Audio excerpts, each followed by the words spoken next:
Hai, आं Bodoland tiger नोंथांमोना आंनि बड'लेण्ड टाइगार YouTube चेनेलखौ साबस्क्राइब खालाम, लाइक खालाम आरो कमेन्ट खालाम। आच्छा, जों YouTube चेनेल खुलिनानै गोबां रां खामायनो हायो। जेरै हिन्दी चेनेलफोरा बीबीकी फाइन्स, किरो विनोदी, आशीष चंचलानी आरो गोबां इउटुबारफोर दंबोयो। बिथांमोना गोबां लाख रां खामायो। बिथांमोननि खामायना लाखौसो सोरजिसि व्लगा 40 निफ्राय 50 लाखनि सायाव खामायो मासाव। खस्थ'बो खालामो, जथेस्थ' खस्थ' खालामो। सानफ्रोमबो व्लग भिडिअ होनाया एसेबां गोरलै बाथ्रा नङा। गोबां रां खामायो। बेनिखायनो जोंबो बर' रावजों बा हिन्दी रावजों इउटुब चेनेल खुलिनानै गोबां रां खामायनो हायो। गोबां जों जुदि बर' चेनेल खुलियोब्ला मथा-मथि मास मोनसेयाव नोङो 20,000निफ्राय हमनानै 1 लाखसोखौ खामायनो हायो आरो एटलिस्ट। बेनिखायनो जोङो जायफ्रा गावनि रोंगौथि दोङो बिथांमोना इउटुब चेनेल खुलिनांगो आरो बे इउटुब चेनेलनि गेजेरजों गावनि जा एक्सपिरियेन्स, संनाय खावनायानो जा, सोरबा आर्ट आखायनायानो जा, सोरबा व्लग भिडिअआनो जा, जायखि जाया एक्सपिरियेन्सखौ दिन्थिनानै जोङो गोबां रां खामायनो हायो। एटलिस्ट नों मासाव जुदि 30-40 हाजार मोनोब्ला मोनसे मोजां न'खर सोलिजायो।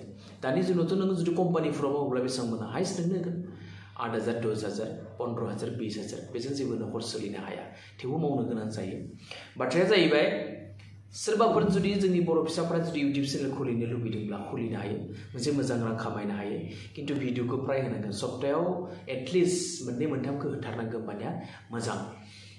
गोबां रां खामायनो हायो जों इउटुब चेनेल खुलिनानै। सोरबाफोर बर' फिसाफोरा जुदि खुलिनोबा हेल्प खालामगोन। प्रमोसन जुदि खालामनांगौबा खालामनो हागोन फ्रियावनो। फैसानि जेबो दरकार गैया। आं फैसा लाया, आंनिया फ्रि। आं गासैनि इउटुब चेनेलखौबो फ्रियाव प्रमोसन खालामनो हागोन। नोंथांमोनाबो आंनि चेनेलखौ साबस्क्राइब खालाम, आंबो नोंथांमोननिखौ साबस्क्राइब खालामगोन। प्रमोसन खालामनानै होगोन। आंनि इउटुब चेनेल, फेसबुक पेजाव आं बुंनानै होगोन उमुक चेनेल दङ। नोंथांमोना खालि आंनि चेनेलखौ साबस्क्राइब खालामनानै जे कमेन्टआव लिरना हर नोंथांनि चेनेलनि नामा मा, नङाबा लिंक होबानो जाबाय। मोजां रां खामायनो हायो। बे मोनसे मोजां सुबिदा। जोङो गावनि एक्सपिरियेन्सखौ दिन्थिनानै इउटुबनि गेजेरजों गोबां रां खामायनो हायो।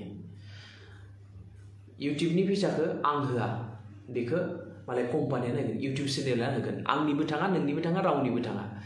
एडभार्टाइजआ मालाय इउटुब होगोन, इउटुबा नोंथांमोननो अट'मेटिकलि सोनानै हरगोन। खिन्थु खस्थ' दङ। सानसे होनानै, साननै होनानै, सानथाम होनानै जे दाबो भिउस फैया, दाबो साबस्क्राइब जाया होननानै सिरिजना थाबा जाया। खस्थ' खालामनांगौ एकदम। खायसेनियाथ' नोङो 2-3 मासावनो जायो। खायसेनाथ' बोसोरसेबो नांगौ। खायसेनाथ' बोसोरसे, बोसोरनै, बोसोरथामजोंबो जाया जानो हायो। खिन्थु खस्थ' नांगौ। मोजां मोजां कन्टेन्ट खालाम। दानि दिनावथ' नोङो व्लग भिडिअआनो बांसिन रेंकिंआव दङ। जे बुहुत मानसियानो व्लग्स बानायो। मोजां मोजां जायगायाव थांनानै बे जायगाफोरखौ दिन्थिहैथां। माबायदि मा होमबानियानो जोंनि भिउसफोरा बारायगोन। हायोब्ला हिन्दीजों बानाय। जों बर'फोराथ' मोजां मोननै चेनेल खुलिना लानो हायो। मोनसे जाबाय हिन्दीनि, मोनसे जाबाय बर'नि। बर'बो जों बर' हिसाबै बर' रावखौ बावनाङा, बर'खौ बावनाङा। आंबो आंनि चेनेलनि गेजेरजों एसामिसबो बुङो, हिन्दीबो बुङो, बर'बो बुङो। सब बुंनांगौ। खिन्थु बर' रावखौ बावगारनाङा। बेनो आरो आंनि बाथ्राया। नमस्कार।